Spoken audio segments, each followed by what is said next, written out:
جی ان کو لازمی طور پہ ہونا چاہیے، اور مجھے شکوہ ہے پارلیمنٹ سے ذاتی طور پہ کہ وہ جوڈیشری کی طرف تو انہوں نے کیا اپنا قبلہ اور ایک بل لے آئے کہ جناب یہ چیزیں ہیں، اور اس میں میرا خیال ہے کہ ایسا ایک اسٹیبلشمنٹ کے لیے بھی ایک بل آنا چاہیے جس میں کلیئرلی ڈیفائن کرنا چاہیے، اور میرا خیال ہے ہمیں اپنے اوتھ کو بھی ری رائٹ کرنے کی ضرورت ہے، جس میں واضح طور پہ ہر پارلیمنٹیرین، ہر جج یا جو بھی ہمارے سرونٹس جو ہیں، سول سرونٹس، وہ کسی بھی فارمیٹ کے ہوں، انہیں اوتھ بھی ان کا امینڈ ہونا چاہیے، اور اپنے اپنے رول پہ کانسٹیٹیوشنل رول کی لائن کے اوپر ذرا ہمیں زور دینا چاہیے۔ مظہر پرلاز صاحب کو میں ذرا شامل کرنا چاہوں گا۔ مظہر پرلاز صاحب، ابھی مبشر بخاری صاحب نے جو مذاکرات کی بات کی، یہی بات آج عمران خان صاحب نے بھی عدالت میں جب ان سے بات ہوئی تو ان کا مذاکرات کو لے کر جو رائے تھی وہ سامنے آئی۔ پھر ہم نے دیکھا کہ سراج الحق صاحب کوششیں کر رہے ہیں، شہباز شریف صاحب سے ملاقات ہوئی، ادھر عمران خان صاحب سے ملاقات ہوئی، اور ان کی طرف سے کہا گیا کہ بڑی پازیٹیو ملاقاتیں یہ رہیں، اور پی ڈی ایم کے دیگر رہنماؤں سے بھی ان کی ملاقاتیں ہونی ہیں۔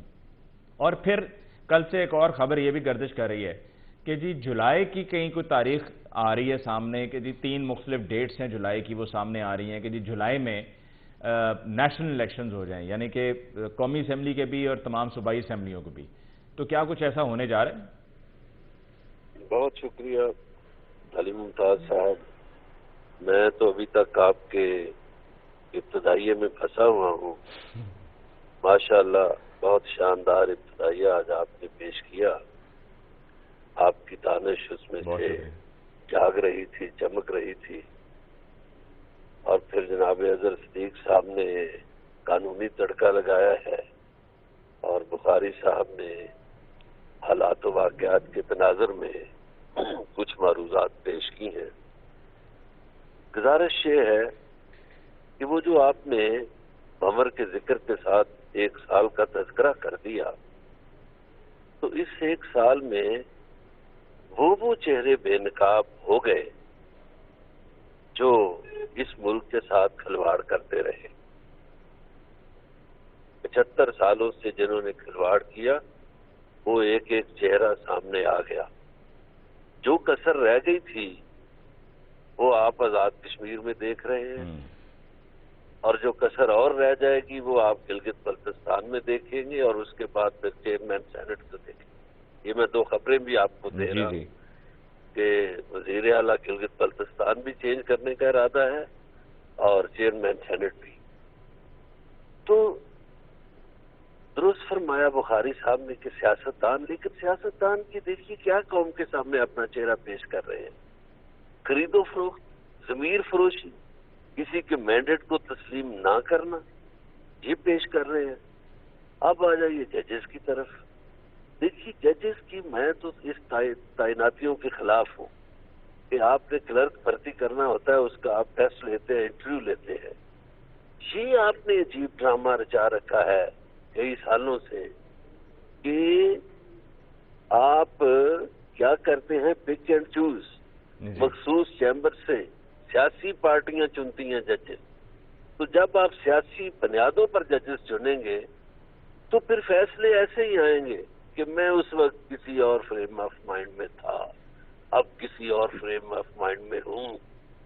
تو جس پہ یہ فخر کرتے ہیں 3 ججز پہ، جسٹس ایم آرکیانی، جسٹس کارنیلیس اور جسٹس ایک اور تھے اس زمانے میں،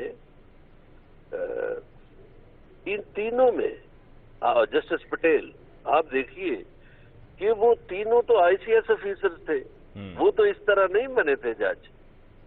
تو جب سے یہ بھی ہمیں درست کرنا ہوگا، اظہر صدیق صاحب سن رہے ہوں گے کہ ہمیں ان کو بھی درست کرنا ہوگا۔ یہ نہیں ہے کہ ہمارے ججز کی کوئی تعیناتیاں درست ہو رہی ہیں، نہیں بھائی نہیں، بالکل نہیں درست ہو رہی، سیاسی بنیادوں پر ہو رہی ہیں، یا کیا کہتے ہیں کہ ان کے من میں آئی تو حسن کہلائی، تو یہ بات ہوتی ہے یہاں۔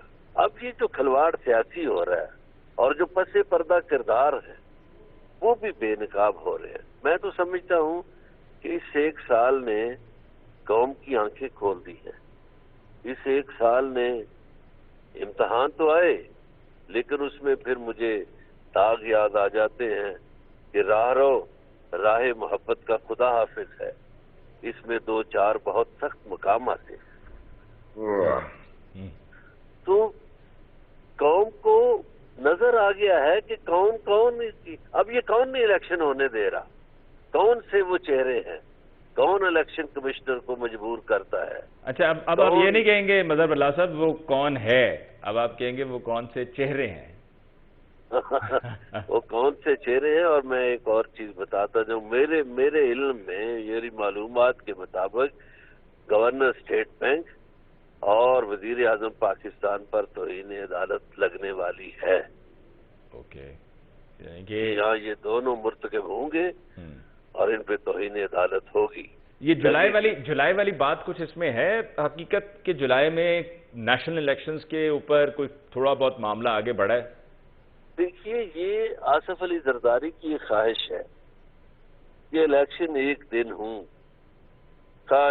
مئی میں ہو جائیں، جون میں ہو جائیں، جولائی میں ہو جائیں، وہ الیکشن سے نہیں بھاگتے۔ ان کی خواہش ہے ایک دن میں ہوں، اور اس خواہش کے پس پردہ بھی ایک کہانی ہے۔ وہ کہانی یہ ہے، وہ کہتے ہیں عمران خان صاحب پنجاب اور خیبر پختونخوا میں انگیج رہے، اور سندھ میں اگر جلسے کریں بھی تو حیدرآباد، کراچی اور سکھر میں ایک جلسہ کر لیں۔ اگر عمران خان صاحب پنجاب اور خیبر پختونخوا سے فارغ ہو گئے، الیکشن پہلے ہو گئے، تو پھر یہ آ کر بندہ سندھ میں بیٹھ جائے گا تو میرے ہاتھ سے تو وہ آخری پتہ بھی چھین لے گا۔ اب تو ان کی جو دوسری پارٹی ہے، آصف علی زرداری کی اتحادی پارٹی، اس کے پاس تو پنجاب تھا، وہ صاف ہو گیا ہے۔ اور میں سمجھتا ہوں کہ آصف علی زرداری نے اس تمام سال میں اپنے پرانے دشمنوں سے بہت چن کے بدلہ لیا ہے، ان کی بدنامی بھی کرائی، انہیں سیاسی طور پر فارغ بھی کرا دیا۔ ہو سکتا ہے کہ وہ ان سے بائیکاٹ بھی کروا دے الیکشن کا۔ اچھا، ہاں، وہی تو ان کو ابھی بیٹھنے نہیں دے رہے، ورنہ شہباز شریف صاحب تو عدالت سے ڈرے ہوئے ہیں الیکشن سے بائیکاٹ۔ مبشر بخاری صاحب، آپ اس میں کچھ ایڈ کرنا چاہ رہے تھے؟ جی، 2 اطلاعات ہیں میری۔ ایک یہ کہ فیڈرل کابینہ نے جو ہے اپروو کر دیا ہے فنڈ، لیکن آگے جو پولیٹیکل موو ہے وہ یہ ہے کہ وہ پارلیمنٹ کو بھجوا دیا۔ اس کے بعد اب اس میں وہ جو آپ کو خطرہ محسوس ہو رہا تھا نا پرائم منسٹر کے خلاف جو کنٹیمپٹ لگ سکتی ہے، وہ پارلیمنٹ والا معاملہ جو ہے کہ اب ہم نے تو کر دیا تھا، پارلیمنٹ اگر پارلیمنٹ اسے ایکسیپٹ نہیں کرتی، اپروو نہیں کرتی، تو پارلیمنٹ پہ ملبہ گر جائے گا، تو پھر کورٹ کو پوری ان لوگوں کو جنہوں نے ووٹنگ کی، اس لیے آپ کو یاد ہوگا بابر اعوان صاحب نے آر ٹی آئی کی ایک ریکویسٹ راجہ پرویز اشرف کو فائل کی تھی، اور اب میرا خیال ہے ایک اور فائل کریں گے کہ اگر یہ اپروو نہیں ہوتا۔ ایک بات تو یہ، دوسری جو جولائی والی بات آپ نے کی ہے بالکل ایسا ہی ہے، اور سراج الحق صاحب نے عمران خان صاحب سے جو ملاقات میں جو گفتگو ان کی ہوئی ہے، اور ہمارے کچھ ذرائع جو بتاتے ہیں وہ یہی بتاتے ہیں کہ وہی والی بات کہ نہ آپ کی نہ ان کی درمیان مڈ وے کوئی اختیار کریں، اور اس پہ آپ دیکھ اے پی سی بھی وہ کال کر رہے ہیں جس میں پی ٹی آئی شریک ہوگی۔ تو ذاتی خیال ہے میرا کہ یہ جولائی والی معاملات جو ہیں اس پہ آ جائیں گے، کیونکہ اس مقام پہ اگر آپ یہ کر لیں کہ جی ٹھیک ہے اب وہ توڑ دیں حکومت، تو یہ پاسبل نہیں ہوگا، یہ بالکل پاسبل نہیں ہوگا فیڈرل گورنمنٹ کو توڑنے کے لیے۔ اور دوسری بات یہ ہے کہ اگر پنجاب میں ہو جاتے ہیں تو وہ آپ کا پورا ایکویلیبریم خراب ہو جائے گا فیوچر میں بھی، یہ ہمیں بھی سمجھ آتی ہے، اور پھر وہ پری پول ریگنگ۔ میں اس پر اظہر صدیق صاحب کی بھی انپٹ لینا چاہ رہا تھا، لیکن اس سے پہلے کوئک بریک لے لیجیے، بریک کے بعد فوراً واپس آتے ہیں تو اظہر صدیق صاحب سے اس پر ان کی انپٹ لیتے ہیں کہ اب یہ معاملہ اب آگے کیسے بڑھے گا۔ مظہر برلاس صاحب کا تو کہنا ہے کہ جی گورنر اسٹیٹ بینک بھی اور شہباز شریف صاحب بھی دونوں نااہل ہونے جا رہے ہیں، اور ٹیکنیکلی ہم پھر کہاں پر کھڑے ہیں کہ جب پارلیمنٹ نے انکار کر دیا، قائمہ کمیٹی نے آگے معاملہ چلا دیا، تو کیا یہ جو ٹیکنیکلی اس کو معاملے کو لے کر چلی ہے گورنمنٹ، اس میں کیا کہیں کوئی بچاؤ کا رستہ ہے پرائم منسٹر صاحب کے لیے یا نہیں؟ اس پہ بات ہوگی ایک بریک کے بعد۔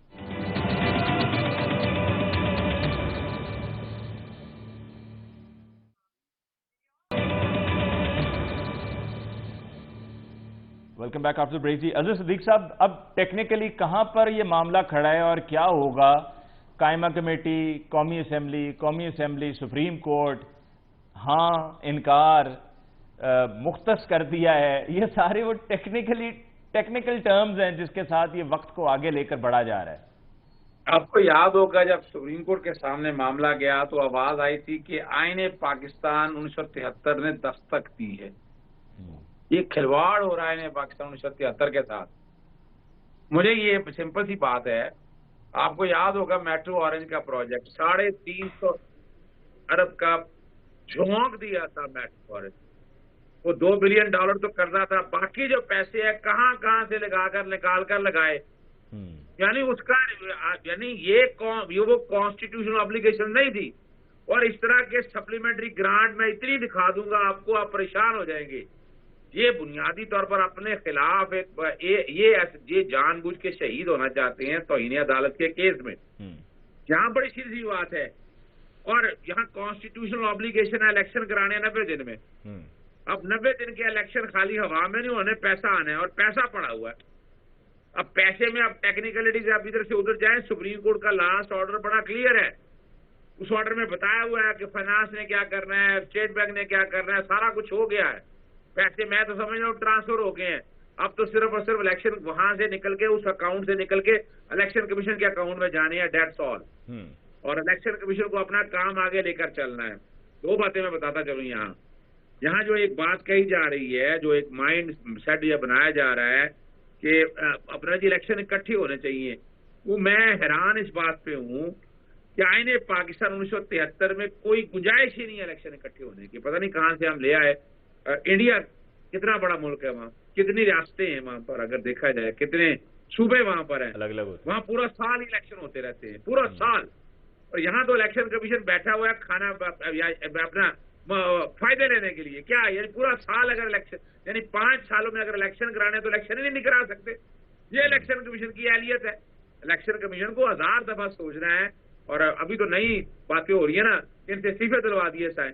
یعنی اس ملک میں سٹیٹس کو جو ہے وہ ٹوٹنے نہیں دیا جا رہا یہاں۔ اور میں آپ کے سامنے آئین کا آرٹیکل 224 پڑھ لیں، ایسا چلے میں ایک آسان کر دیتا ہوں۔ یہ شروع میں آرگومنٹ لیا تھا لاہور ہائی کورٹ میں، الیکشن کمیشن نے بھی کہا تھا اور گورنر نے بھی کہا تھا، انہوں نے سنگل پول کی بات کی تھی۔ وہ section 69 of the election act ہے، وہ سنگل پول کی بات کرتا ہے آف اسمبلی۔ اسمبلی مین نیشنل اسمبلی اور پروونشل اسمبلی، یعنی نیشنل اسمبلی کے الیکشن جو ہے وہ سنگل پول سے، یعنی یہ نہیں کچھ حلقوں میں آج ہو جائیں کل ہو جائیں، یہ نہیں انہوں نے منع کیا ہے۔ اور اسی طرح صوبائی اسمبلیوں کے حوالے سے یہ کہیں نے لکھا ہے، اکٹھے لکھے ہیں، اور اکٹھے کیسے ہو سکتے ہیں؟ صوبائی خود مختاری کہاں گئی؟ صوبائی بھائی صوبوں کا وفاق سے کیا تعلق؟ آپ اپنے طور پر بیٹھ کر الیکشن کرائیں گے، وہ الیکشن ہوتے رہیں گے۔ مثال کے طور پر چلیں فرض کریں یا 6 مہینوں کا فرق پڑ جاتا ہے یا 3 مہینوں کا فرق پڑ جاتا ہے، اسے الیکٹورل کالج کہاں سے متاثر ہوا؟ ٹھیک ہے، صدر پاکستان کا جو ووٹ پڑھنے ہیں وہ ووٹ پڑھنے اس کے مطابق نہیں ہے، اسمبلی آنے کے مطابق، بات ختم ہو گئی۔ یہاں کیا ہے، یہاں پہلے یعنی اب ایک اور بہانہ بنایا جاتا ہے، جناب پنجاب میں کے پی میں کیوں؟ کے پی میں تمہارا گورنر نالائق آدمی نکلا ہے، اس گورنر نے تاریخ نہیں آج تک دی ہے، اور گورنر یعنی یہ دور بھی آ گیا ہے کہ کوئی چپڑاسی بھی گورنر بن سکتا ہے۔ لیکن اگر گورنر نے حضرت صدیق صاحب تاریخ نہیں دی ہے اور اس معاملے کو لٹکایا ہوا ہے تو مزے سے اطمینان سے وہ بیٹھے ہوئے ہیں، کوئی کارروائی نہیں ان کے خلاف، ان کی صحت پہ کوئی فرق نہیں پڑ رہا۔ دیکھیں علی ممتاز صاحب، بات یہی تکلیف ہے۔ میں تو پہلے دن سے مختلف باتوں میں، جب پرویز لائی نے اسمبلی تحلیل کرنے کی کے حوالے سے جب باتیں چل رہی تھی تو میں نے اس وقت یہ بات کہی تھی، اور کو یاد ہوگا میں اس وقت سے کہہ رہا ہوں آرٹیکل 4 اور 5 گورنر توڑ رہا ہے، گورنر حلف بھی توڑا ہے، یہاں بھی آرٹیکل 4 اور 5 بھی توڑا، حلف بھی توڑا۔ یہاں تو گورنر کو، صدر پاکستان کو ہٹا دینا چاہیے، لیکن وجہ کیا ہے؟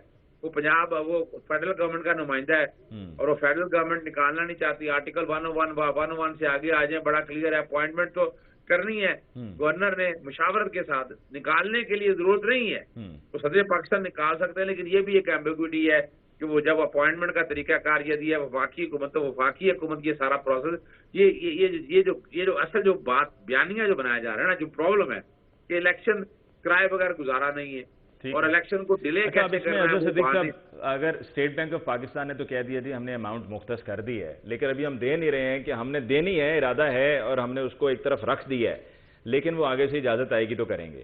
اچھا وہ اجازت نہیں آتی تو اس کے بعد کیا ہوگا؟ گورنر اسٹیٹ بینک استعفیٰ دے دے گا. اچھا چلیں جی، اگر گورنر اسٹیٹ بینک بھی استعفیٰ نہیں دیتا اور یہ فنڈز بھی جاری ہو جاتے ہیں تو پھر اس کے بعد ایک اور نیا ایشو کھڑا ہو جائے گا. وہ پرنٹنگ پریس والا کہے گا جی میرے سے تو پرنٹنگ ہونی نہیں ہے، میں تو یہ نہیں کر سکتا، وہ نہیں سکتا تھا، میری مشینیں خراب ہو گئی، فلاں ہو گیا، تو یعنی کہ میں بیلٹ پیپرز پرنٹ نہیں کر سکوں گا. تو یہ کوئی نہ کوئی مسئلہ کسی نہ کسی طرح سے یہ کھڑا کیا جاتا رہے گا. تو آپ کو کیا نظر آ رہا ہے کہ اس میں اگر معاملات کو ٹائٹ کرنا ہے یا اسکرو ٹائٹ کرنا ہے تو وہ سپریم کورٹ آف پاکستان کی طرف سے نہ اہلی کی صورت میں یہ مرحلہ کب شروع ہوگا؟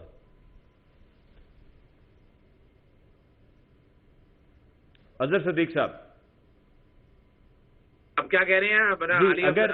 میں یہ کہہ رہا ہوں کہ اگر یہ معاملہ اب اس طرح سے نہیں بات بن پا رہی ہے اور اسکرو ٹائٹ کرنا پڑ جاتا ہے سپریم کورٹ آف پاکستان کو، اور وہ اسکرو ٹائٹ کرنے سے مراد یہ ہے کہ نہ اہلی کی طرف معاملات کو لے کر چلنا پڑتا ہے کہ جی بندے پھر ایک ایک کر کے نائل ہونا شروع ہو جائیں گے یا اپنی اپنی ملازمتوں سے فارغ ہونا شروع ہو جائیں گے تو شاید اس چیز کو ٹھیک کیا جا سکے. تو یہ کب شروع ہوگا؟ کیا ابھی آپ کو فوری طور پر؟ دیکھیں میں کل سے دیکھ رہا ہوں اور مجھے آج بھی یقین ہے کہ اسٹیٹ بینک جو ہے نا وہ کام یہ نہیں کرے گا، ورنہ پھر کنٹیمپٹ میں اسٹیٹ بینک والے بھی گورنر جائیں گے گھر اپنے. اسی طرح سیکٹری فائنانس جو لوگ جو سارے معاملے میں دیکھ رہے ہیں وہ سارے گھر جائیں گے. دیکھیں جہاں تک سیاسی لوگوں کی بات ہے، سیاسی لوگوں کا معاملہ ہے بعد میں. پہلے تو یہ ایگزیکٹو کا ذمہ ڈیوٹی ہے، کیونکہ اب الیکشن کا جو کام کرانا تھا الیکشن کمیشن کا تھا، الیکشن کمیشن تو الیکشن کرانے میں انٹرسٹڈ ہی نہیں لگ رہا. اور اس وقت لوازمت کیا ہے، پیسہ آنا ہے، ورک فورس آنی ہے، وہ تو ساری واضح طور پر آ جائے گی. آج نہیں دے رہے وہ نا، یعنی آپ یوں دیکھیں نا تو پھر کیا ہے. اب اگر وہ پیسے نہیں ملتے، پیسے ٹرانسفر نہیں ہوتے تو توہین عدالت تو کمٹ ہوگی، اور توہین عدالت کمٹ ابھی وزیر اعظم یا کابینہ کی ایک طرف ہے. تو وزیر اعظم یا کابینہ پر لگ سکے گی؟ کیونکہ وہ جو ٹیکنیکلی معاملہ کابینہ نے کہا جی ہم نے تو اپروو کر دیا، اٹارنی جنرل نے جواب بھی جمع کرایا. یاد رکھیے گا یہاں لاکھوں افراد بھی آ جائیں اور لاکھوں افراد آ کر یہ کام کرے تو لاکھوں افراد کو توہین عدالت میں سزا ہو سکتی ہے. یعنی کہ پوری تمام وہ اراکین اسمبلی جنہوں نے دستخط کیے ہیں اور اس کو بالکل جنہوں نے سپریم کورٹ کے فیصلے کو ڈس ریسپیکٹ دی، وہ علیحدہ بات ہے، فلاؤٹ کیا، جنہوں نے ہرڈل کریٹ کی اس کی ایگزیکیوشن میں، وہ سارے کے سارے جو ہیں وہ قصوروار ہوں گے اور ان سب کو پھر سزا بھگتنی پڑے گی. یہ آئین اور قانون کی منشا ہے. الیکشن کمیشن جب بنایا گیا تو 218(3) ڈالا. یہ لفظ استعمال کیا، duty of the election commission to conduct اور to organise and conduct the election honestly, fairly, justly and in accordance with law and so that corrupt practices be guarded against.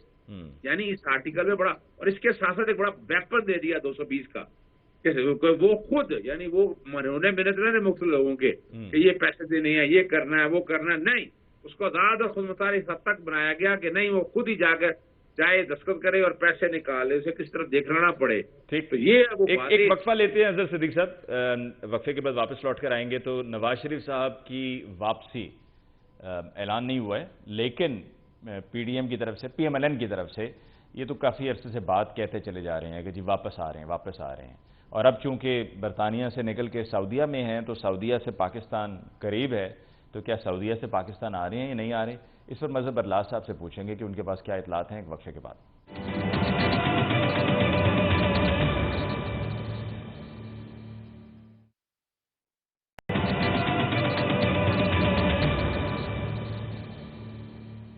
Welcome back after break. جی مظہر برلاس صاحب، کبھی ہم میں تم میں قرار تھا، تمہیں یاد ہو کہ نہ یاد ہو، نواز شریف صاحب واپس کیا آ رہے ہیں؟ میں اس بات سے پہلے ایک چھوٹی سی بات عرض کرتا چلوں جو میرے دو دوستوں نے کی ہے. جی، ایک بات بخاری صاحب نے فرمائی کہ جی وہ پارلیمنٹ میں چلا گیا ہے، وہ قائمہ کمیٹی میں پتہ نہیں ہو گئی یہ بات. دیکھیے سپریم کورٹ آف پاکستان حکومت کو پوچھے گی، پارلیمنٹ حکومت نہیں ہے، قائمہ کمیٹی حکومت نہیں ہے. حکومت وہ ہے جس کی قیادت وزیر اعظم پاکستان کر رہا ہے، اور وہ سربراہ حکومت کو پوچھیں گے اور پوچھیں گے. دوسرا، پاکستان میں الگ الیکشن ہوا کرتے تھے، جو جس جانب صدیق اظہر صاحب نے بات کی نا، اظہر صدیق صاحب نے، لیکن جب 88 میں الیکشن ہوئے اور پیپلز پارٹی جیت گئی تو اسٹیبلشمنٹ کے ایک چہیتے نے اخبارات میں اشتہار دے دیے، جاگ پنجابی جاگ تیری پگ نو لگ گیا داغ. تو وہ جو 3 دن بعد الیکشن ہوئے تھے ان پر وہ اشتہارات اثر انداز ہوئے، اور وہ جو کھلونا اسٹیبلشمنٹ کا تھا وہ پھر وزیر اعلیٰ بن گیا، وہ جیت گیا. تو پاکستان میں پھر یہ سوچا گیا کہ یار یہ ایک دن کرائے جائیں، یہ تو مہم چل جاتی ہے. نواز شریف صاحب کی جہاں تک آمد کا سوال ہے، ان کے ڈاکٹر فی الحال انہیں پاکستان آنے کی اجازت نہیں دے رہے. ٹھیک ہے، وہ پاکستان نہیں آئیں گے. اچھا، وہ ڈاکٹر کون ہے؟ پتہ نہیں جی. اب ہمارے گاؤں میں ایک ڈاکٹر ہوتے تھے اور بھی، لیکن ایک فوجی ڈاکٹر بڑا مشہور تھا. اچھا، وہ کہتے فوجی ڈاکٹر سے آرام آ جاتا ہے. اچھا، تو ہمارے گاؤں کے لوگ پھر ادھر چلے جاتے تھے.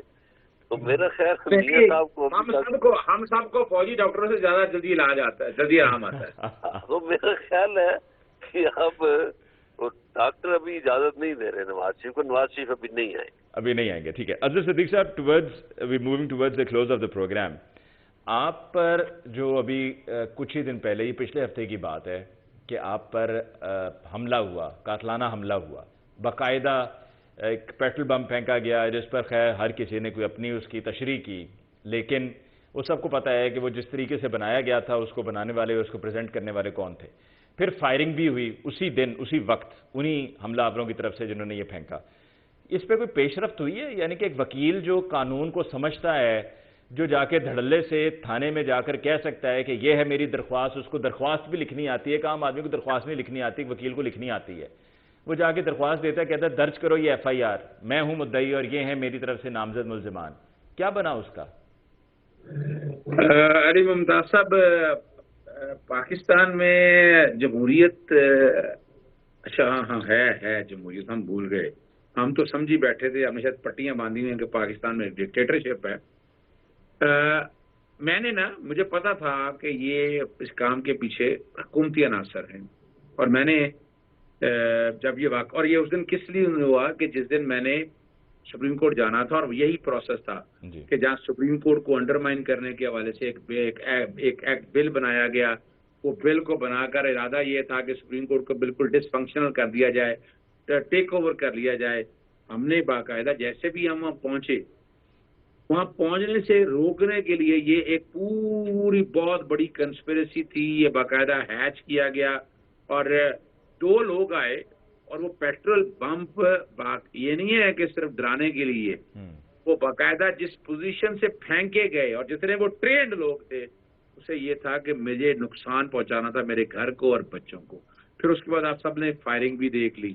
اور یہ سارا کچھ جب ہوا، پولیس کے نالج میں آیا، میں نے نام بھی دے دیے. میں نے کہا جی اس ملک کا وزیر اعظم شہباز شریف، رانا ثناء اللہ، اور نگران سیٹ اپ، نگران وزیر اعلیٰ جو ہیں وزیر اعظم کے علاوہ نگران وزیر اعلیٰ مجھ سے نقوی اس کے براہ راست، یہ وہ لوگ ہیں کہ جن کی وجہ سے یہ سارا نظام یہ ہوا. لیکن کمال کی بات سنیے گا، آپ کو پتا ہے ارشد شریف نے پرچے کی درخواست دی، ان کے خام نے پرچہ ہوا ان کی طرف سے. عمران خان صاحب نے درخواست دی، پرچہ ہوا. یہاں میرے میں بھی کیا ہوا ہے کہ میرے میں بھی پرچہ جو ہے وہ سرکار نے دے دیا. کوئی سرکار کہاں سے آ گئی؟ 15 پہ کال میں نے چلائی، ایک چیز میں نے ایویڈنس ساری میں نے وہاں ان کے پولیس کے حوالے کی. مدعی میں نے سپریم کورٹ سے آ کے واپسی کے ہوگا، میں نے کہا جی وہ باقاعدہ وہ درخواست بنا کے تو میں دے گیا تھا اپنے ایسوسیٹس کو کہ بیٹھ کر وہ فائل کروا دے. لیکن اس ملک میں جو نظر آ رہا ہے، اور یہ سوچنا پڑے گا کہ کیا اپنے حق اور سچ کے لیے کیا ایک آدمی وکالت نہ کرے؟ کیا میں وکالت چھوڑ دوں؟ مجھے کہا گیا ہے، مجھے ڈائریکٹلی کہ عمران خان صاحب کو چھوڑ دو. بھی کیوں چھوڑ دوں؟ اس کو بھی کیوں چھوڑ دوں؟ میرا ان سے کوئی کلائنٹ میں کوئی پیسے تو نہیں لے رہا ان سے، یا تو میں بڑی ڈھیروں فیسیں لے رہا ہوں. میرا ایک تعلق ہے، اور میں اس تعلق کو سامنا، اور میں سمجھتا ہوں کہ اس وقت اس ملک کی نجات میں عمران خان صاحب کا بڑا ہاتھ ہے. اگر عمران خان صاحب آ جائیں گے تو یہ ملک اگلی سمت کی طرف چل جائے گا، ورنہ تو آپریشن رجیم چینج کے نتیجے میں ملک 15 سے 20 سال پیچھے پھینک دیا گیا. اس کی اب ریوائول وہاں تک کیسی ہوگی، اور یہ ایک بڑا مشکل سوال ہے. لیکن یاد رکھیے گا، ہم سب کھڑے ہیں، ہم ملک بچانے نکلے ہیں. آؤ ہمارے ساتھ چلو، اس ملک کی خاطر